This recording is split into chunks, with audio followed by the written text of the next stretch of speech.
Pour chaque soirée en notre compagnie, la promesse est la suivante, des témoignages forts, de la sincérité, mais également de l'édification. En avant donc pour une nouvelle soirée, shalom chez vous, et que Point d'accord commence. Voilà.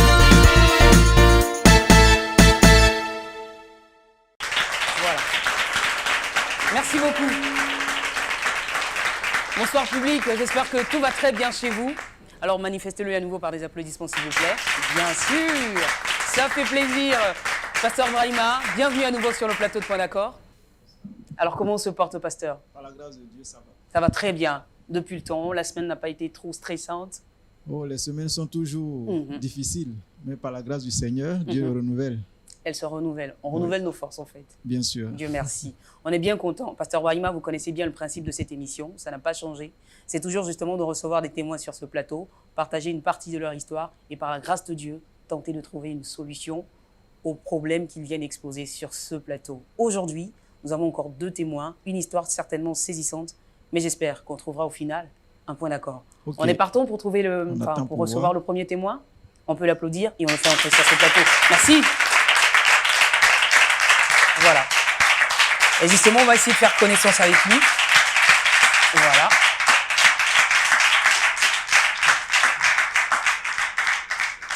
Merci beaucoup. Bonsoir, cher ami. Bonsoir, madame. Vous allez bien? Ah oui, ça va très bien. D'accord. Allez, installez-vous confortablement dans le siège. Il est pour vous. Voilà. Respirez un grand coup. Qui s'est fait? Ça va mieux? Ah oui, ça va. D'accord. Alors déjà, il faut savoir que nous, on ne va pas vous juger. D'accord? Ouais. On ne vous jugera absolument pas. On est juste là pour comprendre ce qui se passe dans votre vie, quelle est cette préoccupation. Et on a la certitude que Dieu forcément trouvera une solution. D'accord? Alors, j'essaie rapidement de vous présenter. Vous êtes donc Brice Obi. Brice, vous êtes âgé de 27 ans. Vous travaillez donc dans le domaine de la comptabilité. Ah ouais.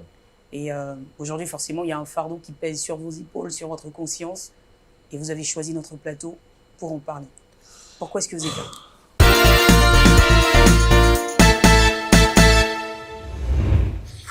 Bon, bonsoir encore. Disons que je suis là pour un aveu très important que je voudrais faire à un ancien frère en Christ à qui j'ai causé du tort. D'accord. Il faut dire que j'ai détourné de l'argent dans l'établissement où je travaillais. D'accord, vous avez détourné de l'argent qui appartient en fait à un frère en Christ. D'accord. Alors, racontez-nous, sinon commencez par le début de votre histoire. Qu'est-ce qui se passe? Où est-ce que tout commence exactement avec ce frère en Christ? Bon, il faut dire que je suis membre d'une église, voilà, d'une assemblée. Et il faut dire que depuis un certain moment, je nourris le désir de partir dans un autre pays, alors soit en Europe, vous savez, en termes local, dit me chercher, voilà un peu ça. Donc je cherchais un peu de l'argent, voilà, pour faire mon voyage et tout ça. Et c'est dans cette optique que j'ai commencé à faire des petits boulots aussi et là. Alors, j'ai frappé à plusieurs portes, alors je refusais aucune offre d'emploi. C'était toujours là et depuis un certain moment, ça a commencé à franchir parce que je n'avais plus vraiment de boulot, alors je dirais. Et même ceux que je trouvais ne me permettaient pas de pouvoir avoir une bonne épargne, voilà, ou du moins c'était trop lent. Alors, donc disons qu'il me fallait beaucoup d'argent et en même temps. Donc c'est comme ça que ça s'est passé. D'accord, donc ça veut dire que depuis un certain moment, vous caressiez donc ce désir-là de vous envoler, de partir donc vers d'autres horizons. D'autres horizons, chercher aussi comment parfait aider aussi mes frères qui sont ici, voilà, c'est-à-dire revenir vers les bases et puis voilà, donner aussi du travail à d'autres personnes, c'est comme ça. Mais le problème en fait, c'est que vous n'aviez pas suffisamment d'argent pour effectuer ce voyage.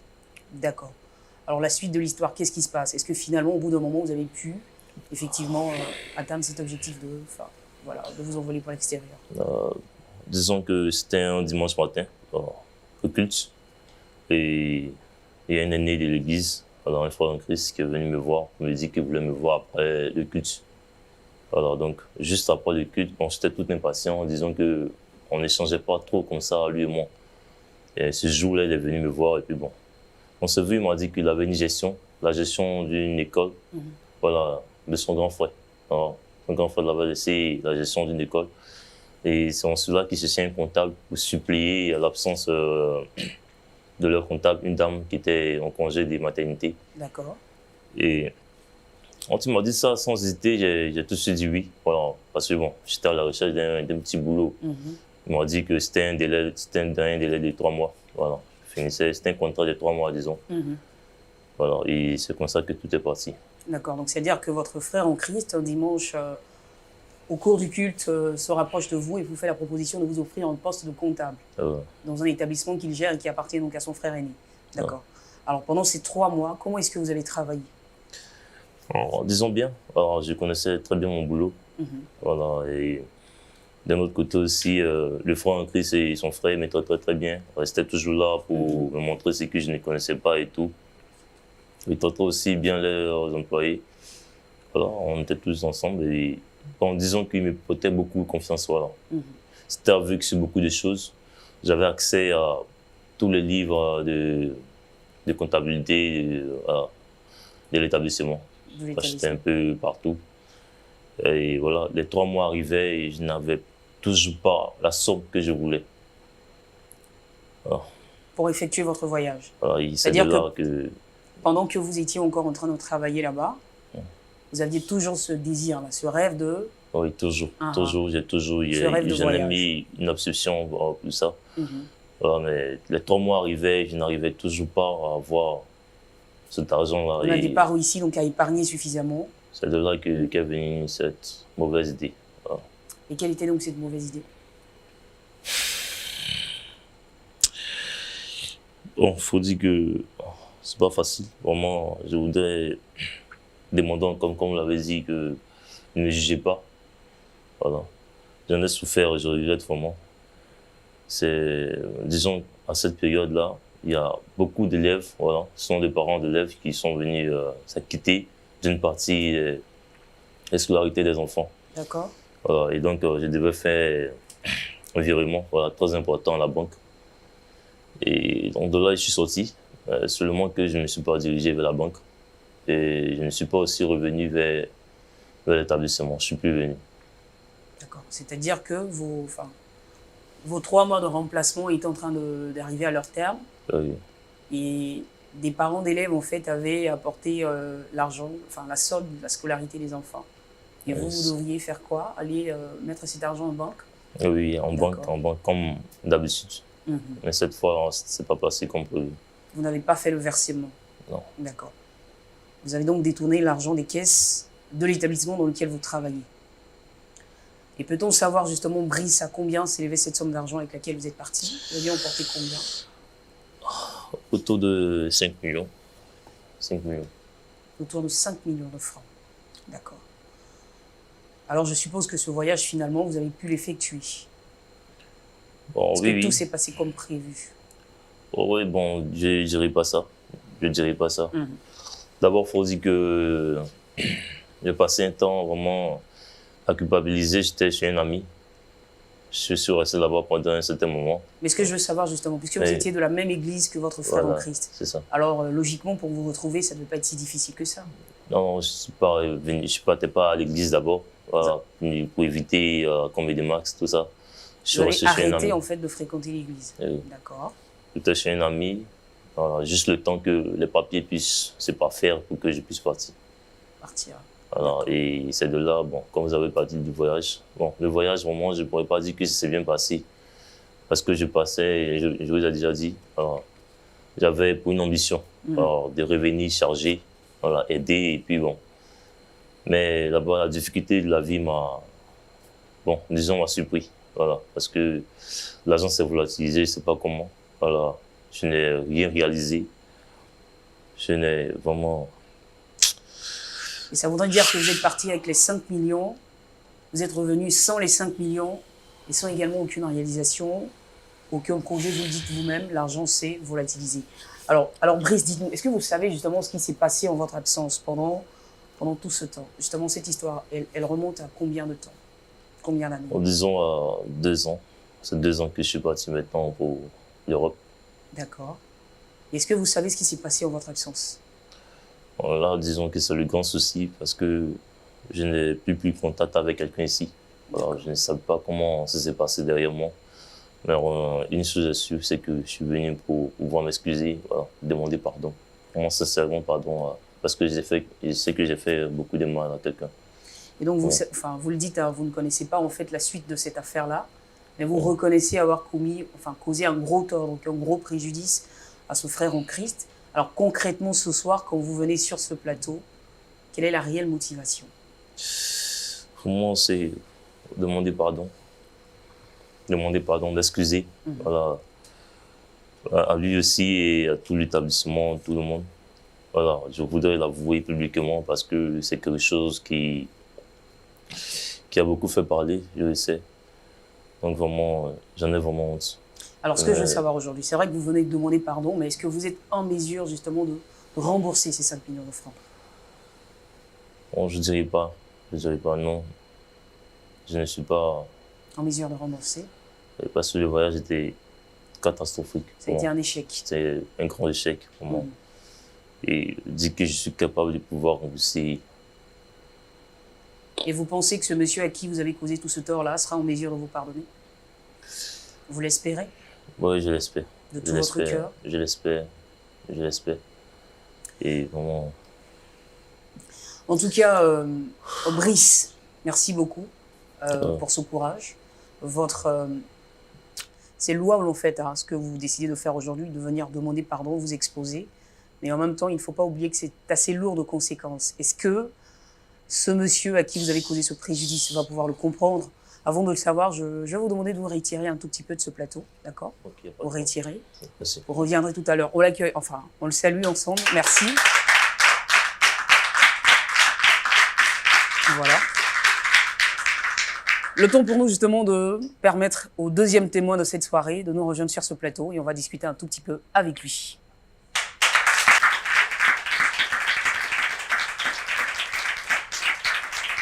Voilà, on se salue. Allez, asseyez-vous Antoine. Bonsoir Antoine.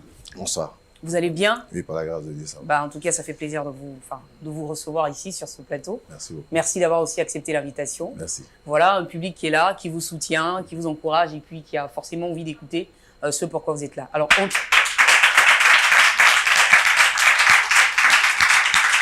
merci public, ça montre en tout cas que vous êtes là et que vous suivez. Voilà, je vous aime comme ça. Alors, Antoine Abi, je vais vous présenter assez rapidement. Antoine, vous êtes chrétien, vous êtes marié, vous êtes également père de 2 charmantes filles. Et puis voilà, aujourd'hui, vous êtes avec nous sur ce plateau justement pour parler de votre témoignage. Vous faites partie de ces personnes qui ont été fortement, justement, à un moment donné de leur vie, marquées par une épreuve et qui tentent, tant bien que mal, de se relever. Est-ce que vous pouvez nous partager justement brièvement cette épreuve dure que vous avez traversée à un moment de votre vie? Je le sais bien, hein, je suis en train de mettre le doigt dans peut-être une plaie qui n'est pas encore bien cicatrisée. Mais on va faire un effort pour en parler.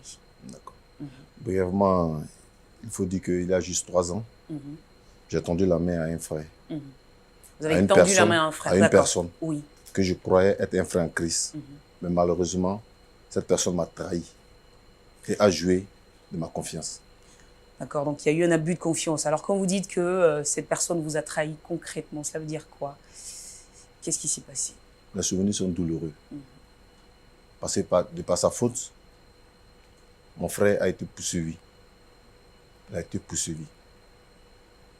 Poursuivi. Par la justice? Oui, par la justice. D'accord. Alors, il a échappé de peu à la prison. À la prison. Oui. Alors, ce frère en Christ en question, à qui vous avez tendu la main? Quel type de service est-ce que vous lui avez rendu? Je sais. Vous savez, j'ai mon frère qui est à son école. Et le frère en question, il ne faisait rien. Et j'ai trouvé du boulot pour lui. Mais c'est trouvé qu'il a détenu une somme dans l'école. Et il a disparu. Une somme de 5 millions. Et il a totalement disparu. Jusqu'à ce jour, il est recherché. Vous ne savez pas où est-ce qu'il se trouve? Je ne sais même pas où il est. Et ça fait combien de temps? Ça fait combien de temps maintenant? Ça vaut au moins 3 ans. 3 ans. Ça vaut 3 ans. Et il est parti? Moi-même, j'ai perdu mon boulot. Mon frère m'a demandé de rembourser son argent. J'ai tout vendu. Tous vos biens? Tout vendu. Tout ce qui est dans ma maison, j'ai tout vendu. Pour pouvoir éponger la dette? Mais ça ne peut même pas éponger. Ça ne peut même pas éponger. J'ai tout vendu. Actuellement, je suis ruiné. Je suis obligé d'aller habiter dans un quartier précaire. Parce qu'effectivement, cet établissement-là permettait donc à De tout le monde... mettre notre famille, de mettre les enfants à l'école. Même mes neveux, aujourd'hui, ils ne vont pas à l'école. Mon frère était obligé de fermer l'école parce que les partenaires le fatiguaient. L'école a été fermée. D'accord. Donc du coup, vous vous êtes retrouvé au chômage. Au chômage. Vos enfants également ne peuvent plus partir à l'école. Vous avez été obligé de déménager, enfin de changer de maison. Vous avez également été obligé de vendre tous vos biens Tout. afin de pouvoir éponger la dette. Tout. Mais même là encore, vous n'avez pas pu éponger la dette. Même pas. Alors, aujourd'hui, ce frère, je veux dire, c'est vrai, vous avez perdu ses traces. Mais est-ce que vous pensez, après 3 ans, parce que ça fait quand même 3 années que ça s'est produit, est-ce que vous pensez qu'au bout de 3 ans, effectivement, toute la rancœur, toute la colère a peut-être laissé place à la route du pardon? Est-ce que vous le pensez? Est-ce que vous avez réussi à pardonner à ce frère? Moi, mon propre frère, j'ai perdu définitivement sa confiance. Actuellement, on ne se parle même pas. Et la famille m'en veut. On m'a accusé, on m'a taxé de voleur et de complice. Si cette personne, je ne sais pas, pardonner comment? Pardonner comment? Parce qu'en même temps, c'est vrai, vous posez de vraies questions puisque le problème est réel. Il y a 5 millions qui sont partis. Il y a une famille qui s'est déchirée. Il y a une réputation qui a été entachée. Mais vous savez, Antoine, je pense, parce que vous êtes aussi un enfant de Dieu, que pour pouvoir aller de l'avant, effectivement, il faut parfois, même si ces blessures-là sont difficiles à cicatriser, mais il faut être en mesure de pouvoir faire un grand pas vers le pardon. Et ça va vous soulager. Alors, si vous avez accepté de venir sur ce plateau, effectivement, c'est pour partager ce témoignage-là. Mais il y a également une autre raison, Antoine. Une seconde raison pour laquelle on a voulu que vous veniez sur ce plateau. Et je vais demander donc à cette personne-là de venir nous rejoindre ici, maintenant. Okay.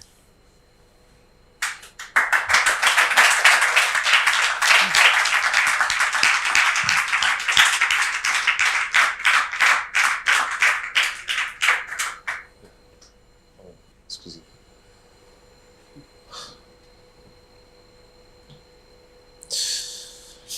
Pardon, ne touche pas mon pied. Ne touche même pas mon pied. Ne touche même pas mon pied. Ne touche même pas mon pied. Où sont les 5 millions? Où sont les 5 millions? Où sont les 5 millions? Se calmer. Où sont les 5 millions? Je te parle des 5 millions, tu ne mets pas la fin, il faut te calmer. Se calmer comment? Où sont les 5 millions? Tu sais ce que tu as créé dans ma famille? Tu sais ce que tu as créé? Et tu t'amènes ici, tu dis qu'il faut te calmer. C'est toi qui dois te calmer. Parce que tu dois m'envoyer les 5 millions maintenant. Ou bien c'est la prison. À cause de toi, mon frère et moi, on ne se parle même pas. La famille m'en veut. Et tu t'amènes là, également, tu dis, où sont les 5 millions? Les 5 millions, où sont les 5 millions? Où sont les 5 millions?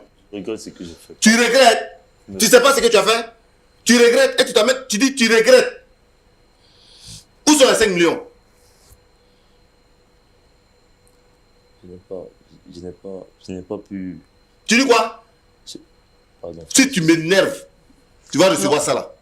Pardon, excusez. C'est à cause de Dieu. Sinon, c'est toi seul seulement là.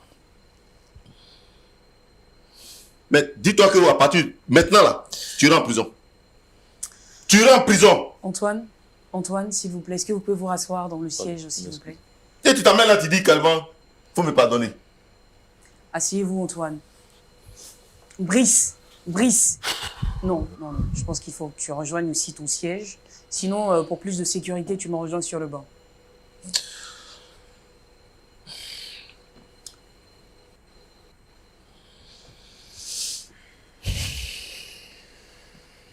Alors, déjà, je veux saluer effectivement ton état d'esprit, Antoine.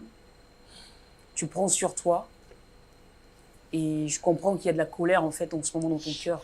Tu bouillonnes et tu arrives quand même à te maîtriser. Et ça, je veux quand même saluer ça. Merci beaucoup. Merci beaucoup. On ne résoudra rien par la violence, je pense. Absolument rien. Je suis déjà contente que tu gardes encore ce calme-là. Et j'espère qu'on le gardera jusqu'à la fin de l'émission. On peut applaudir pour eux, s'il vous plaît. Merci beaucoup.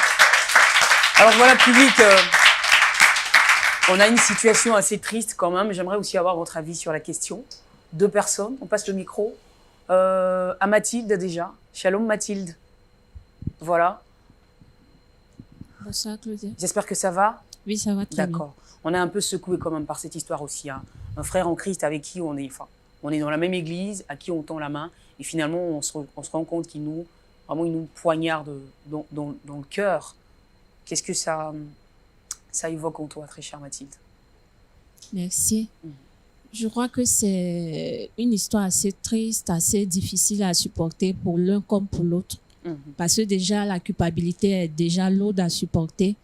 Et puis de voir l'autre en face de nous, vis-à-vis du mal qu'on lui a causé, qui n'arrive pas aussi à nous pardonner, le poids demeure.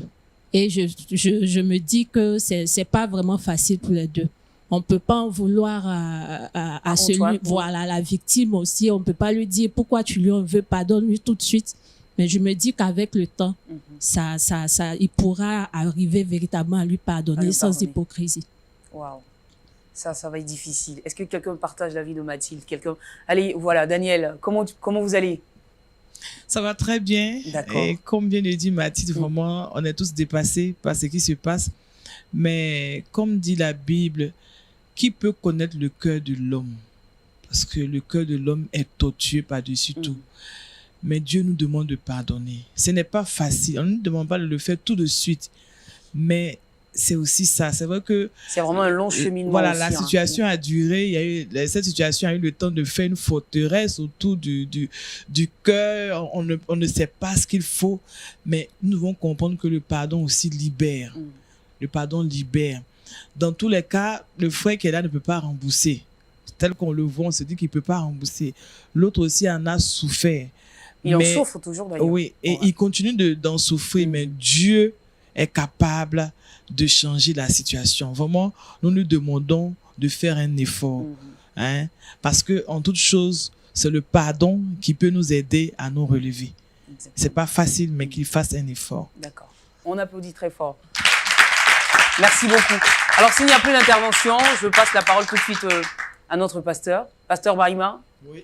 Alors là, on a une situation où on se demande, est-ce qu'il est vraiment possible de pardonner ce que moi je qualifierais d'impardonnable? Est-ce que là, il y a possibilité de pardonner forcément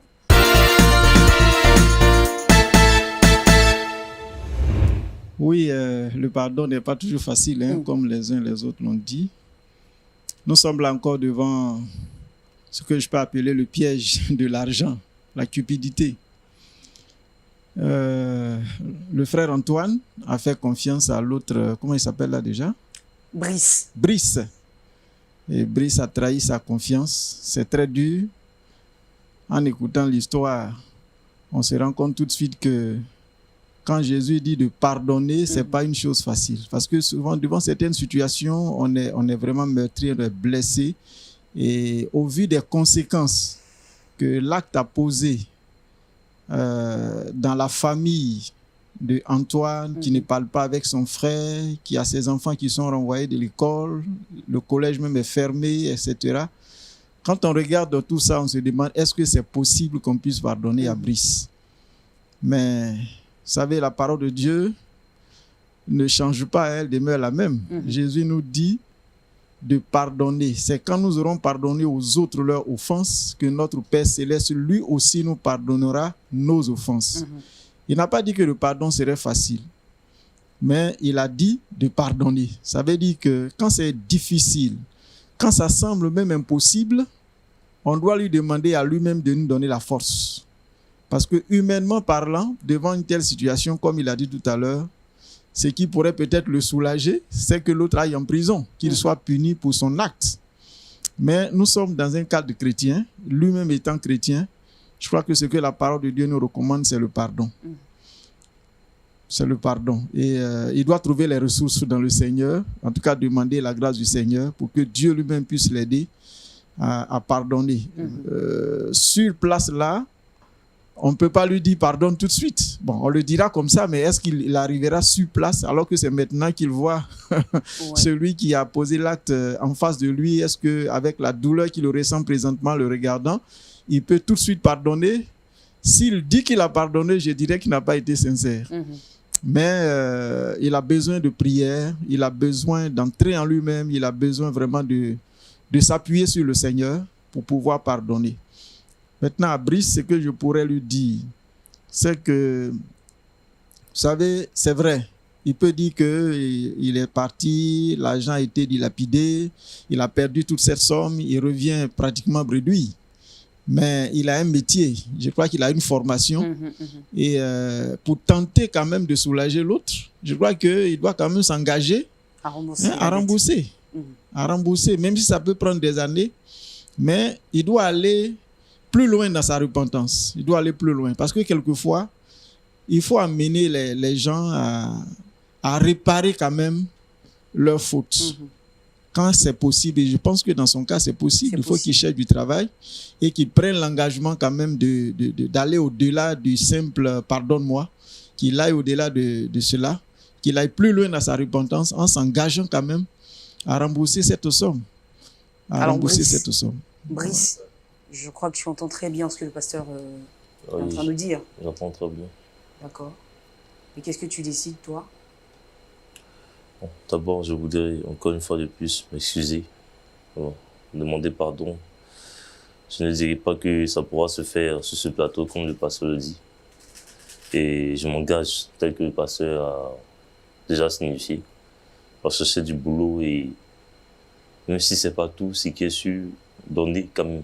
Chercher à aller au-delà du pardon et chercher à fermer la plaie que j'ai causée. Alors Antoine, pasteur, justement avec ce que Antoine a subi, on se dit que finalement, forcément, il n'aura peut-être plus envie, voilà, de tendre la main à une autre personne. Même s'il en a la possibilité, il ne le fera pas parce qu'il se dira que voilà, la situation peut se répéter à nouveau. Donc il deviendra certainement méfiant vis-à-vis de tout le monde. Ça aussi, je veux dire, voici le désagrément que l'attitude peut-être de Brice aussi aura causé. Vous ne pensez pas?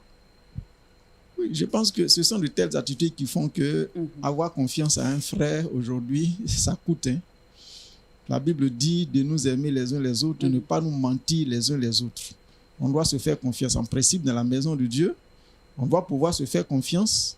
Quand on a fait tous l'expérience d'une nouvelle naissance en Christ, on doit pouvoir entretenir cette confiance dans la communion fraternelle.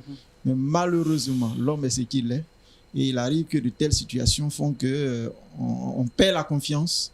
On perd la confiance dans cette communion. On n'arrive pas à la maintenir parce que il y a de telles actions qui se posent malheureusement et qui vont contre la communion fraternelle. Donc, sur place là, je ne pense pas que... Je crois qu'il a été blessé. Il a été très Quelque blessé, part, on dit quand tu as été mordu par un serpent, même le ver de terre, quand il s'approche de toi, tu fuis. Voilà, donc il a été blessé, il est profondément touché. Et donc, il a besoin qu'on prie pour lui. Il a besoin que les autres sur la base de la parole de Dieu. Et je pense qu'avec l'action de l'Esprit du Seigneur, eh bien, Dieu l'aidera. Voilà. Oui. Et puis avec le pardon, Dieu est capable aussi d'opérer des miracles pour lui. C'est clair. Parce que quand on obéit à la parole de Dieu, qu'on se surpasse pour placer sa confiance dans le Seigneur, eh bien, ça ouvre aussi des portes sur notre vie. C'est à cela que nous voulons l'encourager. C'est clair. Bien sûr, tout à l'heure, pasteur, vous allez pouvoir prier pour eux, tous les deux. Mais avant, Antoine, là, il est en face de toi, il est juste à côté de toi. Il s'est engagé. C'est vrai, il te demande pardon, mais il s'est engagé à aller un peu plus loin que ça et faire tout ce qui est en son pouvoir, effectivement, pour pouvoir rembourser cette somme d'argent de 5 millions.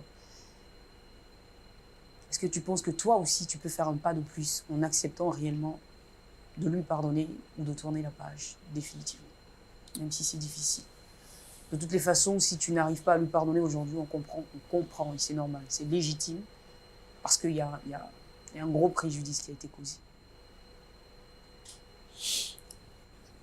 Maintenant, il faut que je sois sincère. Il faut que je sois sincère, parce que ce n'est pas facile.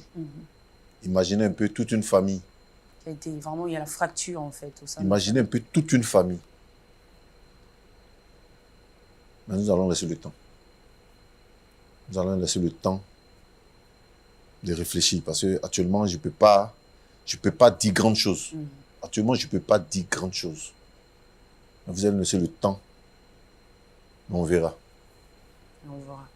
C'est pas des propos rassurants, mais bon, on espère en tout cas que tout finira donc par s'arranger. Merci beaucoup. Brice, également, j'espère que ça te servira toi aussi de leçon. Ça te servira de leçon. J'espère que ton échec au niveau de ton voyage, tu es revenu, tu es parti, tu es revenu. J'espère que tu en as tiré de bonnes leçons. Oui, beaucoup de leçons.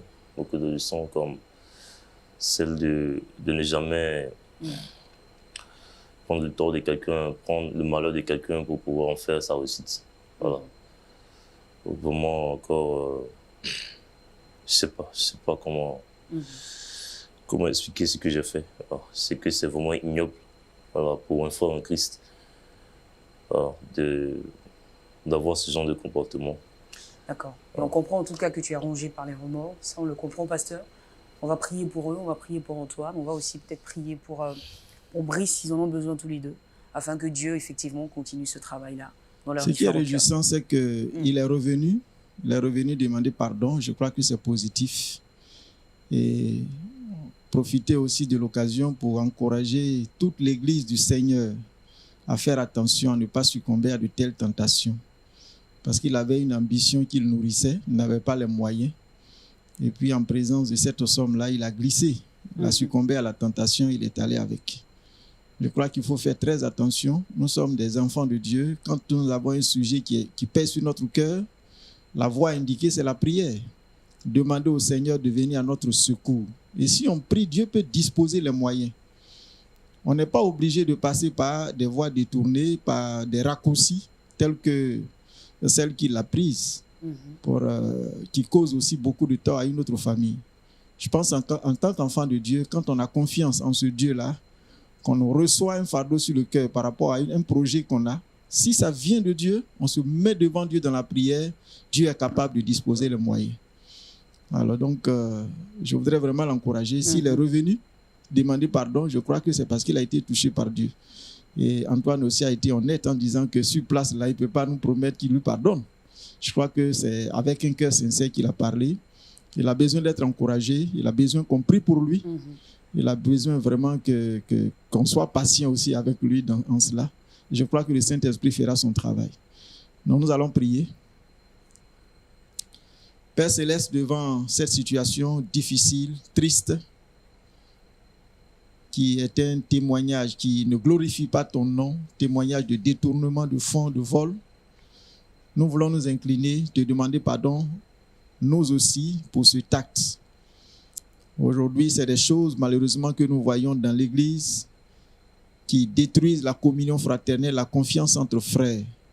Nous prions que tu épargnes ton Église de telles actions et que tu fasses que la crainte de Dieu s'implante davantage dans les cœurs des frères et des sœurs, afin que les relations fraternelles ne soient pas brisées, ne soient pas ternies par des attitudes qui ne glorifient pas ton nom.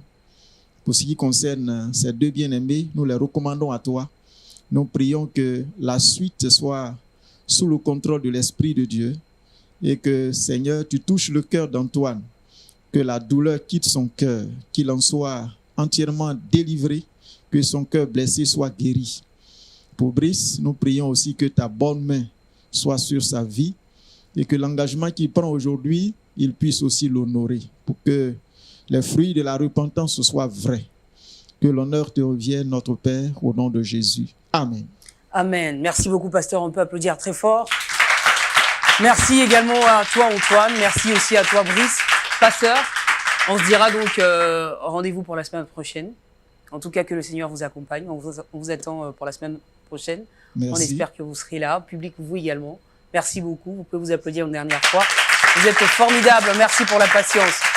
Et vous également qui avez pris justement de tout votre temps pour nous suivre. C'est la fin de cette émission. On espère par la grâce de Dieu que vous avez été touchés par cette histoire, mais surtout que vous en avez tiré de fortes leçons. On s'en va, mais avec cette question, vous, à la place d'Antoine Abi, quel aurait été votre choix? Vous le savez bien. Le débat est ouvert et naturellement peut se poursuivre chez vous. Bonsoir.